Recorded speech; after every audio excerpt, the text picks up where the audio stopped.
రాజేంద్ర ప్రసాద్ గారు మాట్లాడిన తర్వాత భయంగా ఉంది. మళ్ళీ ఎప్పుడు దిగిపోమంటారు అండి. అది కొంచెం ఒళ్ళు దగ్గర పెట్టుకొని మాట్లాడటం బెటర్ ఏమో అని. ఎందుకంటే రామలింగయ్య గారు పూనారంటే ఒక మాదిరిగా వదలలేము. అది కీర్తిశేషులు జంజాల గారి దర్శకత్వంలో చంటబ్బాయి సినిమా యాక్ట్ చేసేటప్పుడు జంజాల గారు చిరంజీవి గారితో పరిచయం చేశారు. చిరంజీవి గారు అదంతా ఒక పెద్ద స్టోరీ అనుకోండి. నన్నెంతో అభిమానంగా చిరంజీవి గారు ఆయన బోర్డింగ్ పాస్ చేతిలో పెట్టుకుని నాకు మామూలు టికెట్ ఇచ్చి ఆ రోజుల్లో ఆ ఎయిర్పోర్ట్ కింద ల్యాడర్ దగ్గర నేను నిలబడి ఓ పిచ్చి చూపు చూస్తుంటే వాళ్ళు ఏంటి వాడి వాంట్ అని అడిగాడు నన్ను. ఆయన ఆ పక్కన టికెట్ చూసేతను అడిగితే నేను this is my ticket sir అన్నాను. అది చించేసి ఉంటుంది అనమాట, మనకు తెలియదు. అది this is my ticket. No no no boarding pass అన్నాడు. బోర్డింగ్ పాస్ అంటే అది సపరేట్గా ఉంటుందని నాకు తెలియదు. ఫస్ట్ టైం ఫ్లైట్ ఎక్కుతున్నాను, నాకేం తెలుసు. ఈయన జంజాల గారు ఇద్దరు ఆ డోర్ దగ్గర నిలబడి ఉన్నారు. వాట్ హ్యాపెండ్ అనుకుంటూ వచ్చారు. చేసిందంతా ఈయనే. వాట్ హ్యాపెండ్ అంటే పాపం ఏమైందో అనుకొని ఏంటి సార్ అంటే ఈయన పాపులర్ కదా. వెంటనే అదిగా సార్ ఈయన దగ్గర టికెట్ లేదు, టికెట్ లేకుండా బోర్డింగ్ పాస్ లేకుండా పైకి ఎట్లా వస్తారు sir? Sir is mentally disordered అండి. పాపం అతని పరిస్థితి, మానసిక పరిస్థితి బాగా. కావాలంటే చూడండి, ఇదిగోండి బోర్డింగ్ పాస్ బ్యాక్ సైడ్ చూడండి. K Brahmanandam escaped from mental hospital jail అని ఉంది. నాకు అది అర్థం కాలేదు, తర్వాత కానీ అర్థం కాలేదు. అలా తీసుకొచ్చి కూర్చున్న తర్వాత ఎయిర్పోర్ట్లో ఎయిర్ హోస్టెస్ వాళ్ళు ఉంటారు. ఫస్ట్ టైం కదా సార్, చరణ్ ఆలోచించమ్మా నువ్వు నా పరిస్థితి ఎట్లా ఉంటుందో. నేను గబగబా వెళ్ళి అందరు ఎక్కుతున్నట్టు ఫ్లైట్ ఎక్కితే ఇక్కడ ఎయిర్ హోస్టెస్ అని ఉంటారు, వాళ్ళ కాళ్ళకి దండం పెట్టాలి, వాళ్ళు బ్లెస్సింగ్స్ ఇస్తారని చెప్పాడు. అనగానే నేను మన స్టైల్లో వెళ్ళిపోయి ఓకే సార్ అండి వెంటనే కాళ్ళకి దండం పెడతాను. వాళ్ళు కంగారు పడిపోయి వెనక్కి వచ్చి ఏంటి వాట్ హ్యాపెండ్ సార్? నాకు అర్థం కాలేదు. సరే ఏదోలే ఇంకా ఇలాగే ఉంటుందేమో, మనకేం తెలుసు, అదే కొత్త వాళ్ళు ఎక్కేటప్పుడు ఇట్లాగే ఉండాలేమో అనుకున్నాను. ఈయన పక్కనే వెళ్ళిపోయి పక్కనే కూర్చోబెట్టుకుని రా బ్రహ్మం దా కూర్చో. ఏమి మర్యాదలేండి గుర్తు తెచ్చుకుంటే ఎప్పటికీ. సరే పక్కన కూర్చున్న తర్వాత చాక్లెట్స్ ఇస్తున్నారు. నిజం సురేష్ గారు టెంప్ట్ అయ్యా ఒకటి తీసుకుందామని.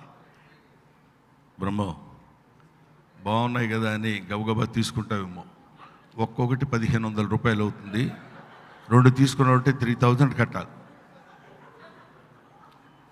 అది సార్ నా ఐ డోంట్ వాంట్ అని చెప్పి అక్కడి నుంచి వచ్చిన తర్వాత మరి ఏం జరిగిందో ఏంటో తెలీదు.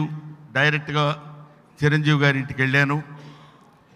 చిరంజీవి గారి మదరు, అప్పుడే నాగబాబు గారు అక్కడ, పవన్ కళ్యాణ్ గారు అందరూ వాళ్ళ ఇంట్లో ఉండి, ఆ తర్వాత నెక్స్ట్ డే చంటబ్బాయి షూటింగు ఒక హై స్కూల్లో జరుగుతుంది. ఆ హై స్కూల్లో ఆలీ గారు, అల్లు రామలింగయ్య గారు అక్కడ ఉన్నారు. వాళ్ళకి నన్ను చిరంజీవి గారు పరిచయం చేశారు. ఇది చెప్పడం కోసమే మాత్రం ఇంతసేపు నేను చెప్తున్నాను అంతే. అది కూడా ఏదో సీరియస్గా చెప్తే బాగుంటుంది కాబట్టి, కమెడియన్ కాబట్టి కొంచెం నవ్వుతూ చెప్పాలని, నవ్వించే ఇన్సిడెంట్ కాబట్టి చెప్పాను. అల్లు రామలింగయ్య గారు ఆయన గురించి చెప్పాలంటే ఇందాక అన్నయ్య చెప్పినట్టు ఒక మాటలో 2 మాటలో తేలేది కాదు. అరవింద్ గారు ఎక్కడున్నారు? మీరు అట్లా మాట్లాడుతుంటే నాకు ఇక్కడ డిస్టర్బెన్స్ అవుతుంది, 5 నిమిషాలు ఎక్స్ట్రా ఇవ్వాల్సి వస్తుంది.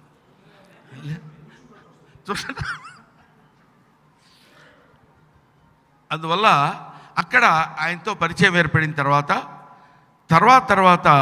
అల్లు రామలింగయ్య గారికి నెమ్మదిగా ఆయనతో పరిచయం ఏర్పడింది. వాళ్ళ ఇంటికి వెళ్ళటం అలవాటైంది. వాళ్ళ ఇంటికి వెళ్ళటం అలవాటైన తర్వాత ఆయనతో నాకు పరిచయం అయినప్పుడు ఎన్ని జోకులు చెప్పేవారంటే ఆయన చచ్చేటి నవ్వొచ్చేది.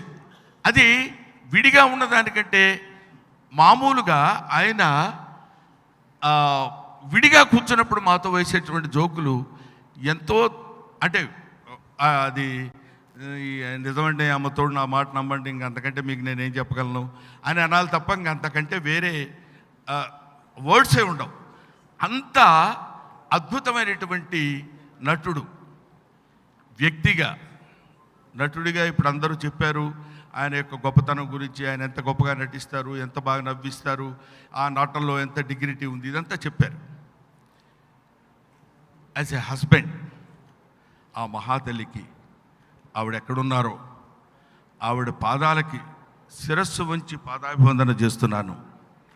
రామలింగయ్య గారి మిస్సెస్ ఆవిడ, వీళ్ళంతా అరవింద్ గారు వాళ్ళంతా చిన్నపిల్లలుగా ఉన్నప్పుడు ఆవిడ ఎన్ని పడింది ఆయనతోటి. ఎందుకంటే ఆయనకున్నటువంటి ఆలోచన, ఆయనకున్నటువంటి పద్ధతికి, ఆయనకున్నటువంటి అందరితో ఆయన బాగుండాలి, చలనచిత్ర పరిశ్రమలో ఎదగాలంటే ఆయన బతుకు విలువ తెలిసినవాడు, మెతుకు విలువ తెలిసినవాడు. కాబట్టి ఆయనకి ఆ కష్టమేంటో, ఆ బాధ ఏంటో, అదేంటో ఆయనకి తెలుసు. స్వతంత్ర సమరయోధులుగా ఉన్నప్పుడే, ఆయన జైల్లో ఉన్నప్పుడే ఎవరైనా ఊహిస్తారా? అల్లు రామలింగయ్య గారి చరిత్ర, స్వాతంత్ర సమరయోధుడిగా ఆయన ఉన్నాడన్న సంగతి ఇప్పుడున్నటువంటి వాళ్ళలో చాలామందికి తెలియకపోవచ్చు. అంతటి సామర్థ్యం కలిగినటువంటి మహానటుడు ఆయన, మహా వ్యక్తి, ఏ గుడ్ హ్యూమన్ బీయింగ్ ఆయన. అటువంటి వాడు, ఆయనకి అల్లు అరవింద్ గారు లాంటి ఒక కొడుకు. నృత జల పూరితంబులకు నూతులు నూరిటి కంటే సునృతవతమొక బావి మేలు అంటాడు. అంటే 100 వాటిని ఏమంటారు, ఉప్పు నీళ్ళ బావుల కంటే ఒక్కటి మంచినీటి బావి మేలు. ఒక్కటైనా మంచినీళ్ళ బావి ఉంటే చాలా బాగుంటుంది కదా అని. అటువంటి వాడు అరవింద్ గారు. ఇది అరవింద్ గారిని పొగట్టడం కోసం నేను చెప్పేది కాదు. ఇంక ఈ ఏజ్లో ఏం పొగుడుతాను ఆయన, నేను చెప్పండి. ఆయన మాత్రం ఈ ఏజ్లో ఏం పొగిడించుకుంటాడు చెప్పండి. కాకపోతే ఇక్కడ ఉన్న యథార్థం ఏంటంటే, a truth behind it is father. ఆయన చనిపోయిన తర్వాత, చనిపోక ముందు ఫాదర్ని ఎలా చూసుకున్నారో అతి తక్కువ మందికి తెలిసిన వాళ్ళలో నేను ఒకడిని. He has got tremendous love and affection towards his father. చాలామంది తండ్రులంటే చాలామంది కొడుకులకి ప్రేమ ఉండవచ్చు, కానీ అరవింద్ గారికి ఉన్నటువంటి ప్రేమ ఇంకా ఇంకా ఇంకా ఎక్కువ అని చెప్పాలి. 18 సంవత్సరాలు కంటిన్యూస్గా అరవింద్ గారు అల్లు రామలింగయ్య గారి స్మారకమైనటువంటి ఆయన పేరు మీద అవార్డు నిర్వహించి ఇచ్చి, సారిపల్లి కొండలరావు గారు ఎదురుగా ఉన్నారు, ఆయన పేరు మీద నేషనల్ అవార్డు ఇచ్చినటువంటి గొప్పతనం అల్లు అరవింద్ గారి. ఈరోజు ఆయన వాళ్ళ నాన్నగారి గురించి ఎవరైనా మాట్లాడుతుంటే, నేను ఎప్పుడైనా ఫోన్ చేసినప్పుడు వాళ్ళ నాన్నగారి గురించి మాట్లాడుతుండేవాడిని. ఏరా ఇదిగా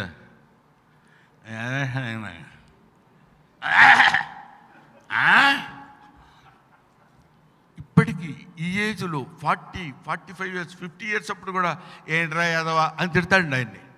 ఈయన కూడా అదేదో పెద్ద గిఫ్ట్ లాగా, చిన్న రివార్డ్ లాగా, మా నాన్న చూశారా నన్ను ఎలా తిట్టాడు అన్నట్టు ఒక చిన్న దాన్ని ఆనందకరంగా దాన్ని రిసీవ్ చేసుకుని, సంతోషంగా రిసీవ్ చేసుకుని, ఆ తండ్రిని అంత గౌరవించినటువంటి, అంత ప్రేమించినటువంటి, అంత సుగుణాలు కలిగినటువంటి తండ్రి ఎడల ఆయనకున్నటువంటి అపారమైనటువంటి ప్రేమని ఇదిగో ఇలాంటి ఫంక్షన్స్లోనే మనం చూస్తూ ఉంటాం.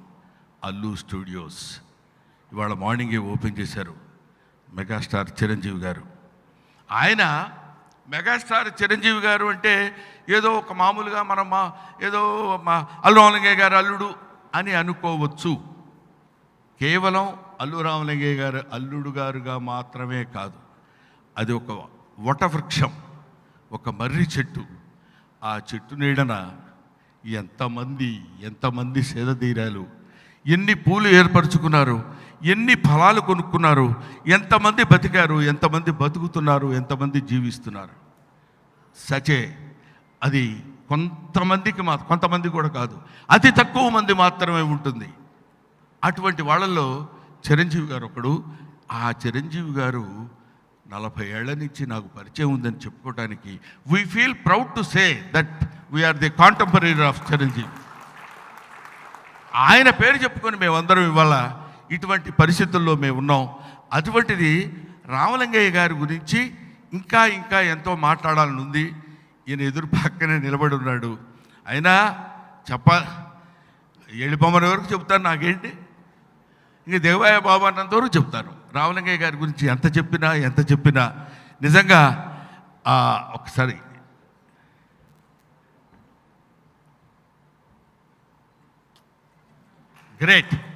గ్రేట్ అరవింద్ గారు ఇటువంటి బిడ్డని కన్నందుకు రామలింగయ్య గారు ఎంత ఆనందిస్తారో. ఇందాక అన్న చెప్పినట్టు ఆయన ఎక్కడో లేడు, ఇక్కడే మనందరి మధ్యలోనే ఉండుంటారు అల్లు రామలింగయ్య గారు. ఇహ పోతే ఈయనకి కొడుకులు, ఎదురుగా కూర్చున్నాడు మిస్టర్ బన్నీ అర్జున్.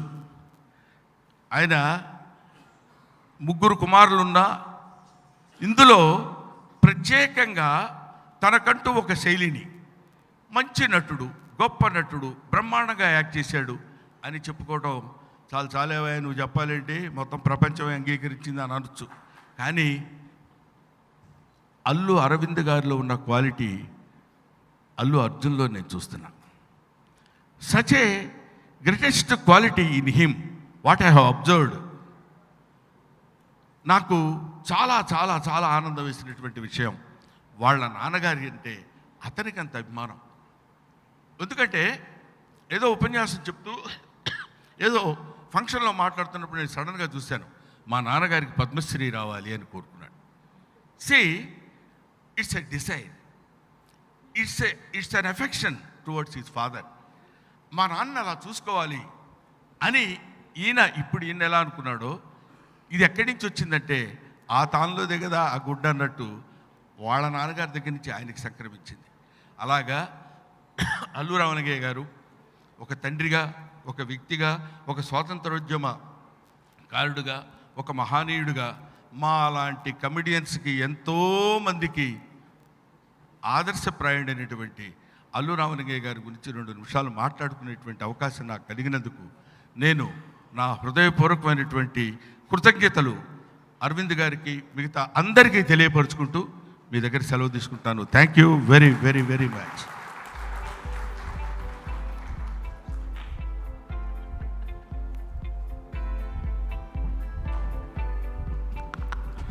ఈరోజు 100 సంవత్సర పురస్కారాన్ని అందుకోబోతున్న